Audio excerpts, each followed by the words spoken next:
Thank you very much for joining this webcast on fundraising for OI. My name is Dagmar Mecking. I'm Director of Foundation Care for Brittle Bones. I'm also a mother of a child with OI, Osteogenesis Imperfecta.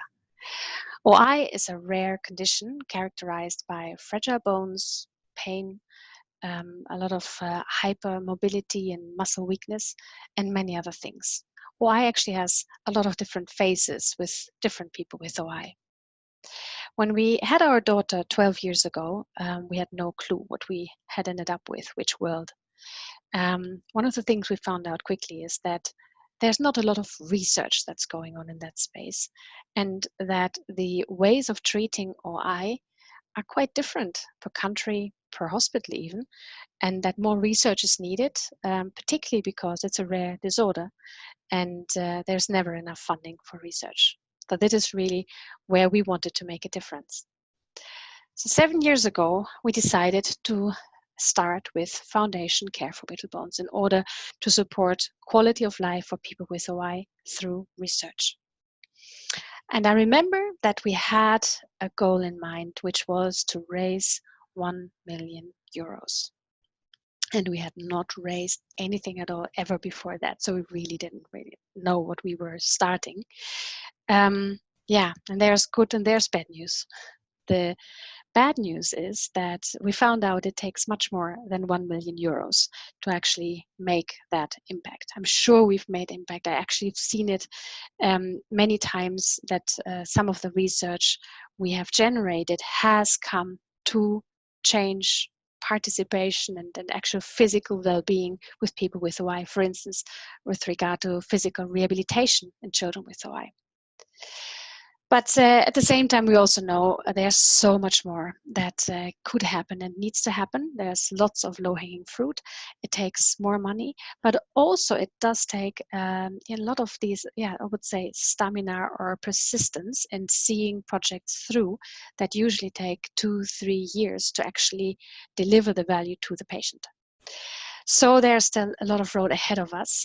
But on the good side, the good news is that we have built a lot of skills in terms of fundraising, but also in terms of networking for bringing people on board and helping them to do what we've done. And together we achieve much more than we ever thought we could. So this is really also the purpose of this webinar. So let me convey some of the things I wished I had known when we started with raising funds. This is a World Giving Index. If you Google that, you'll find it quickly. In this World Giving Index, you have an indication per country how giving works. And it's true, there's a cultural element in there, and it looks different for different people. But it's also fair to say that everywhere worldwide, some form of giving does take place.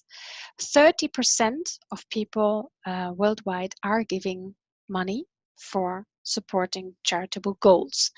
And it's a matter of finding out how it works best in your context that you will be most successful. But there are really 4 questions I would like to suggest you ask yourself before you get started. Those 4 questions work, I would argue, anywhere. Why do you want this change? What are all the sources of funds you can consider? How do you best approach it? And how do you make sure your effort is sustainable? The first question is, why do you want this change? From my point of view, it's the most important question to ask yourself. Do you actually know what you want to change? And why is it that you want this to change so much? I was considering about talking about our own story of change here, but I have decided not to do so. Not because I wouldn't be comfortable. I would be very comfortable to do so. But more because I respect everyone else's personal story. And it's actually really not important what the story exactly is like, as long as it's yours and you feel strongly about it being relevant and needing to be heard.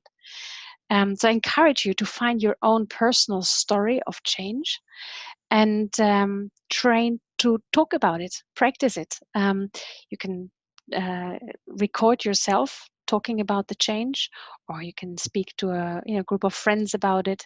But of course, very valuably, you can talk to Rotaries or Lions clubs or other networks to try to bring that story across. And when you have one of these opportunities, it's important to consider two things, not only talking from your inside towards them, but also the other way around, the outside in perspective. And I think that part is often forgotten. Put yourself into the shoes of the other side for just a moment. What makes the other person tick? What does he or she really need to hear to land in that person's heart or in that person's mind?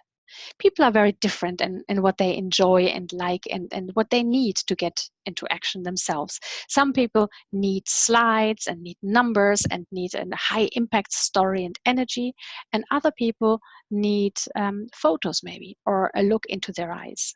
So make sure you know what the other person needs. And if you don't know the other person, by all means, don't talk too long, but make space to have a conversation to talk about what's important to them, so that you can adapt your story and make sure it comes together a little bit. In any shape or form, whatever way you approach the conversation, do know that it's a wonderful opportunity to build a relationship and to learn about each other's goals. And by that, you will probably make new friends, and whatever way your relationship will be enriched.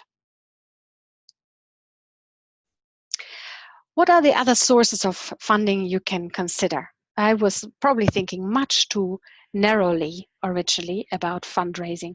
So I would encourage you to take a broad look. And here are some areas that you could think of: public funding, trust funds, companies, and private contributions. And I'll talk to each one of them separately. So let me start with public funding.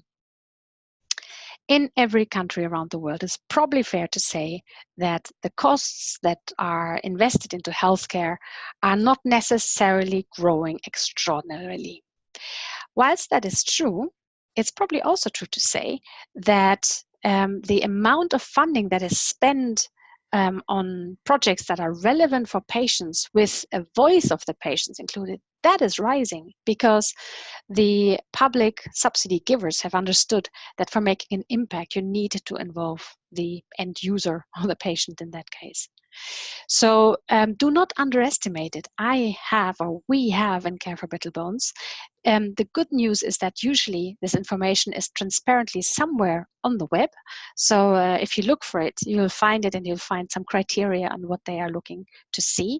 And make sure you also encourage your medical team, the doctors you're working with, to apply to the funding with you. Sometimes only they can submit a funding request, but often they will need your help to either write the proposal or to write a letter of support. And that can be a good co-creation opportunity.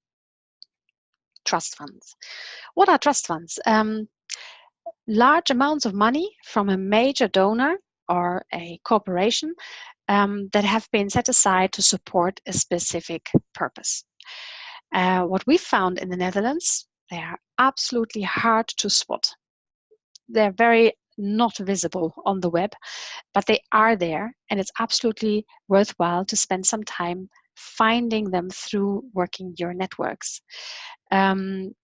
Rotary lines again, but also LinkedIn can be very useful. Just make it a bit of a sport to kind of find those trust funds that are surely existing also in your country. Once you found them, learn about their purpose, because if you know that well, then you can really write a strong proposal that they will be willing to consider. Use the same words that they use in their statutes, and that way you are very close to what they want to support anyway. We are making annual plans for which trust funds should be considered and when do we need to submit what, so we can plan towards that and make sure the fundraising and the research proposals are actually ready. Be persistent. Oftentimes it takes one or two approaches until you actually get the subsidy approved, but when you have, obviously it makes a big difference. And when you've completed your research proposal, it's very recommendable to have a wonderful report out. Take that very seriously, because it will be your springboard for the next application, hopefully to be considered in another round. Companies are also wonderful networks to raise funds in. How do you enter a company in terms of making them aware that you need their support?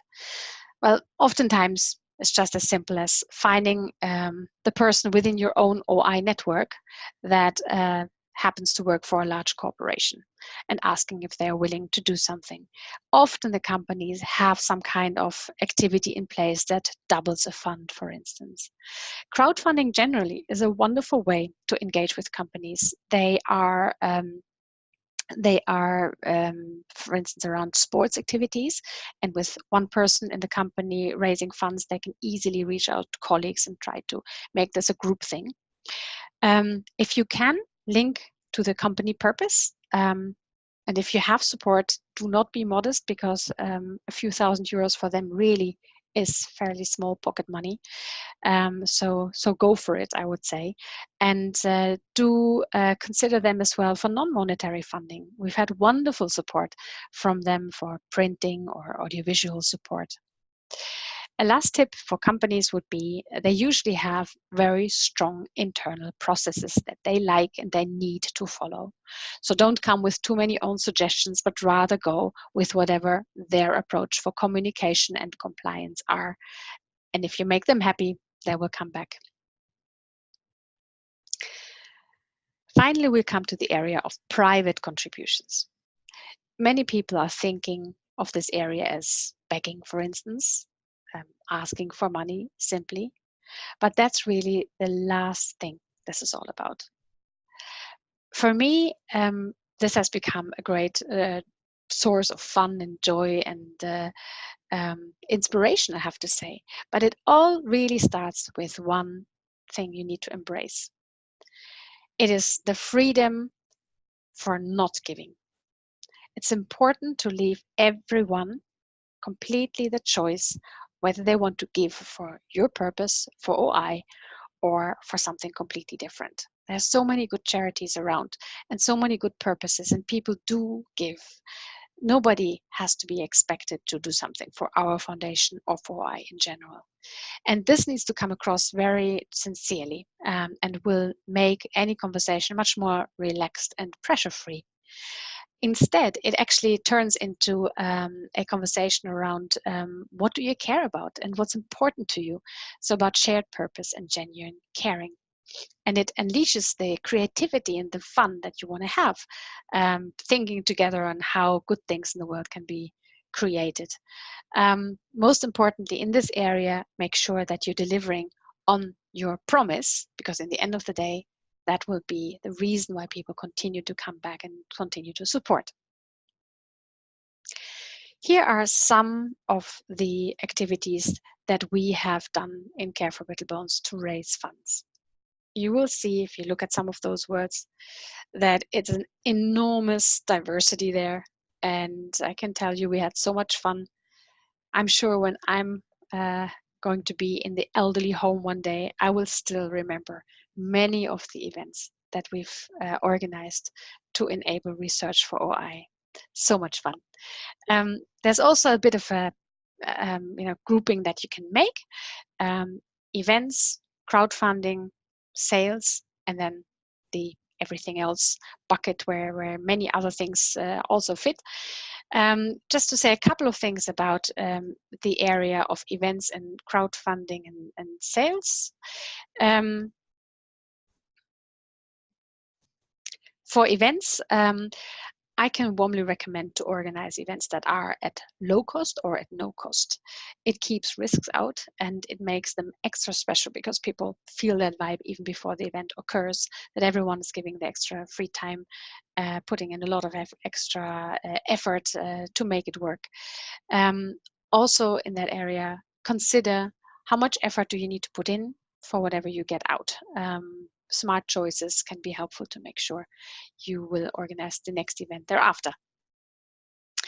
In the sales arena, we haven't been super active as a foundation. Well, we are not a company, but every now and then it can actually be a good idea to sell something.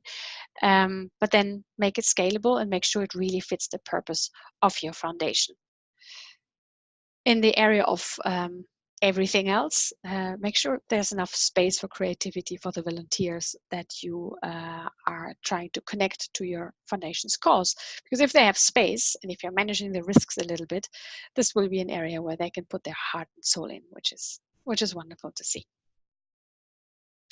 But I would love to zoom in now on the area of crowdfunding. What is crowdfunding?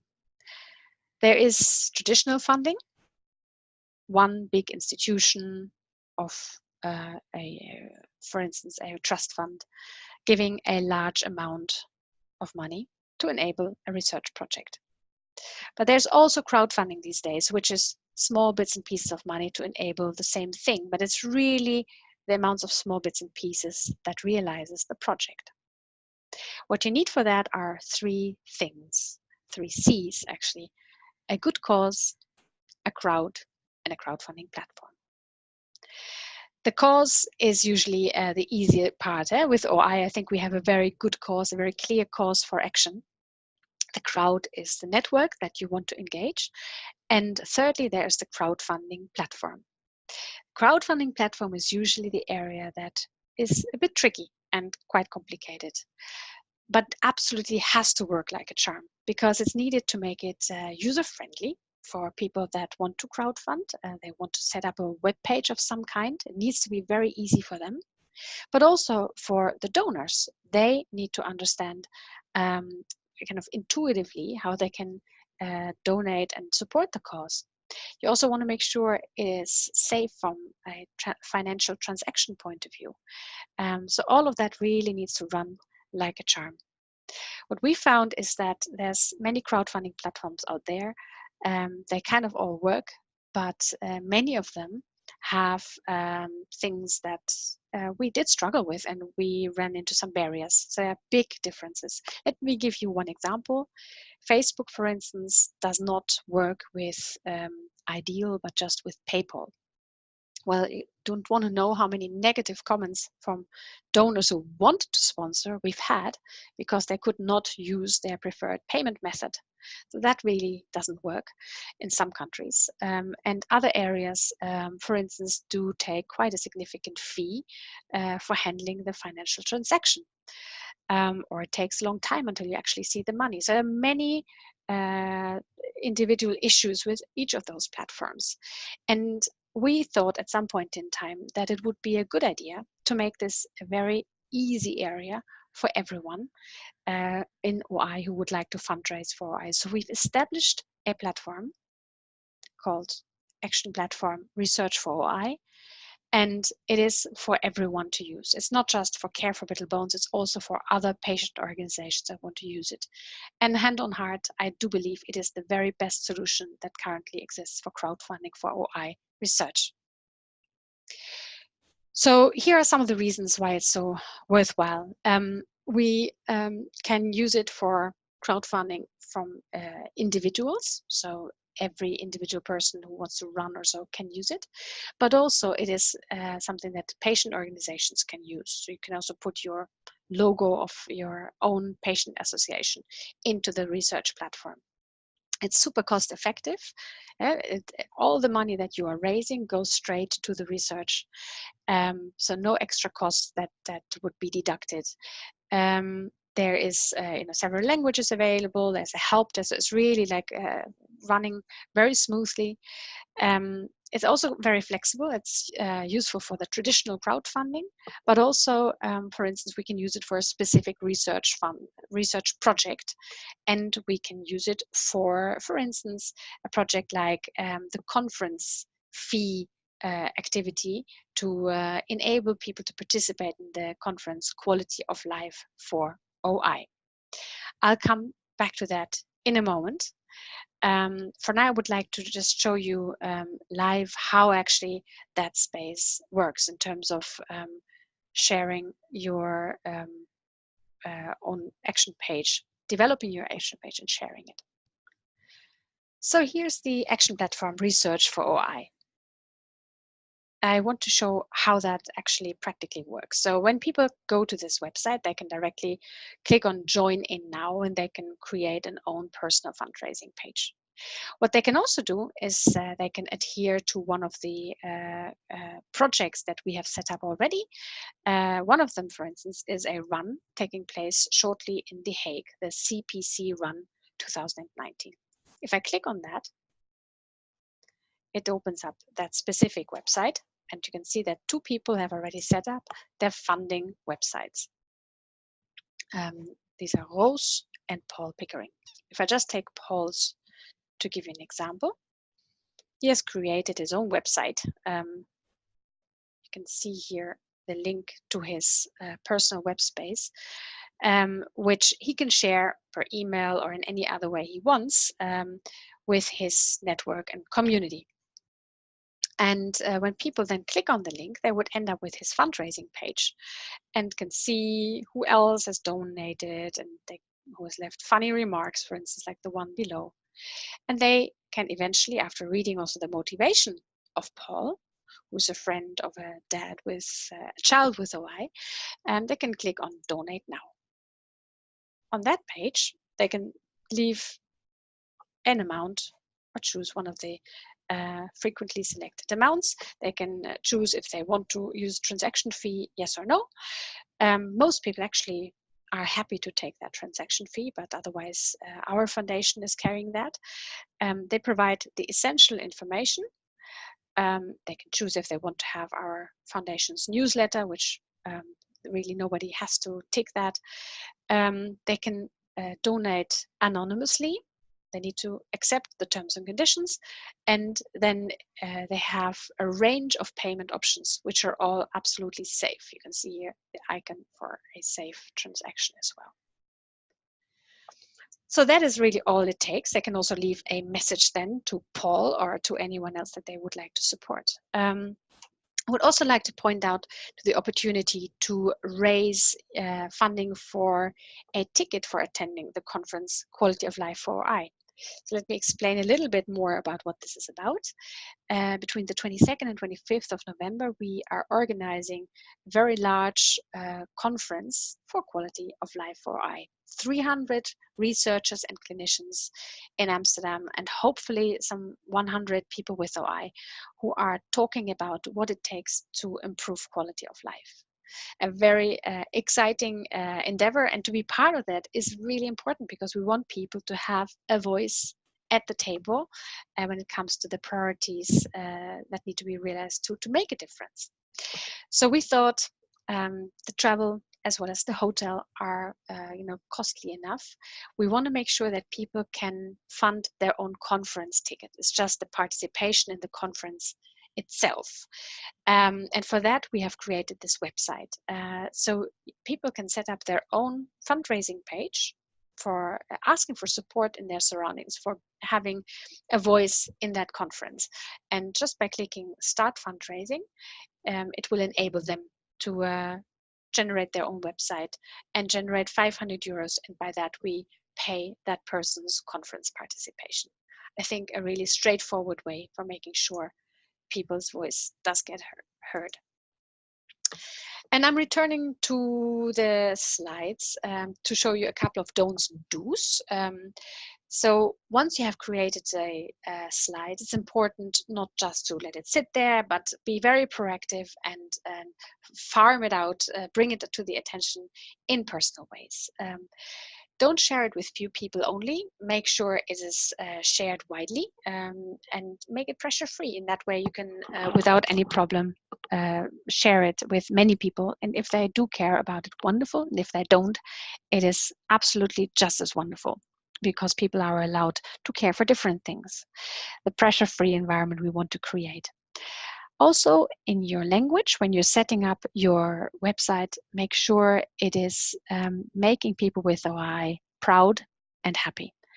I think it's really important that we are considering the language that we use and the messages that we're sending out, so that whoever in the OI community sees it is feeling well represented.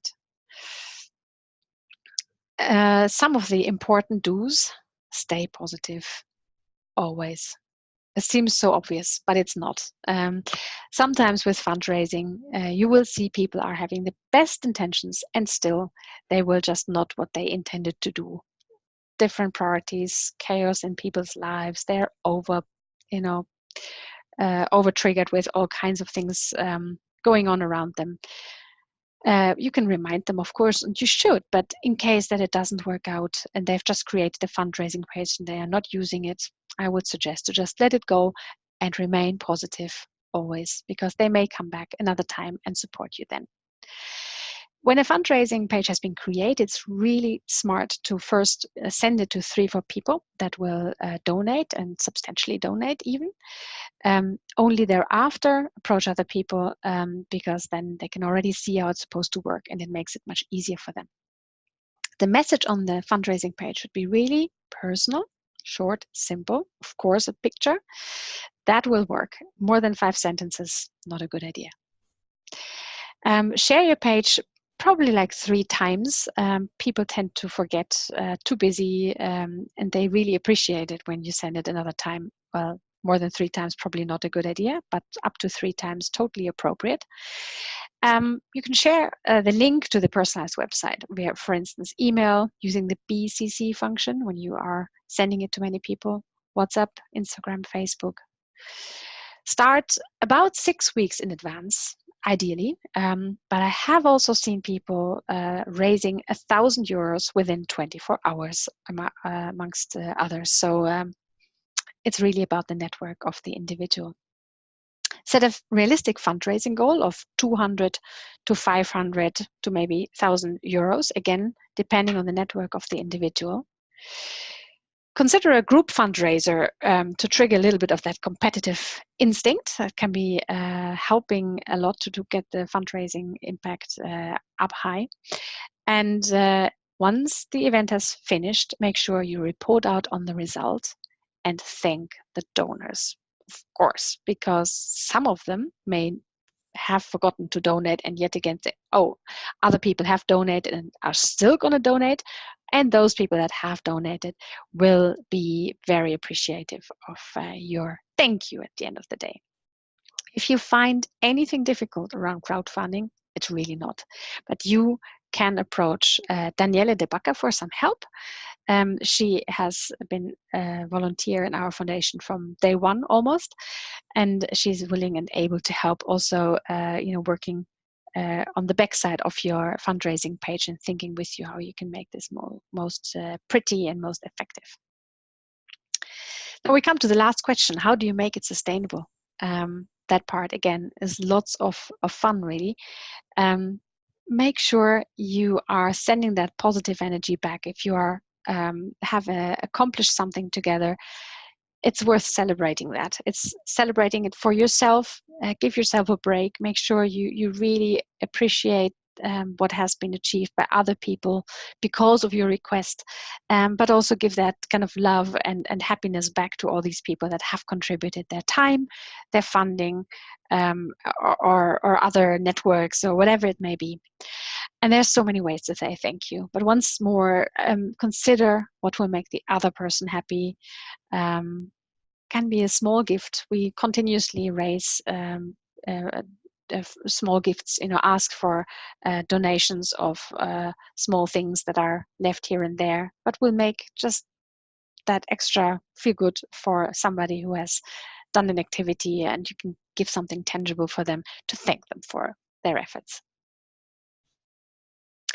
In summary, fundraising really can be done by everyone and everywhere. The story of why you want to change something and what is it you want to change is really the most important thing you need to figure out for yourself.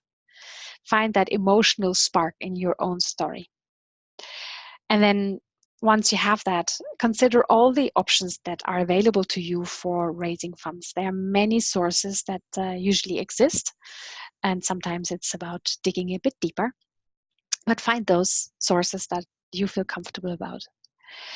Use crowdfunding For sure, because they are extremely efficient and effective ways to both do storytelling about why change is needed and raise awareness for OI, and for raising funds in an efficient and effective way. The www.researchforoi.org is warmly recommended for everyone to use. And last but not least, practice it, do it. There's just no better way of getting good in something than doing it. And whatever you do, stay positive. That's all I can say to close. I thank you very much for your time and attention for this webinar. Again, any additional ideas that have not been covered in this webinar, put it into the comments box or into the chat so I can pick it up and I can learn from you guys. But hopefully I hope that some of you also got inspiration and ideas for improving quality of life through fundraising, and find so much fun and joy as I did in this area. Thank you very much. Bye.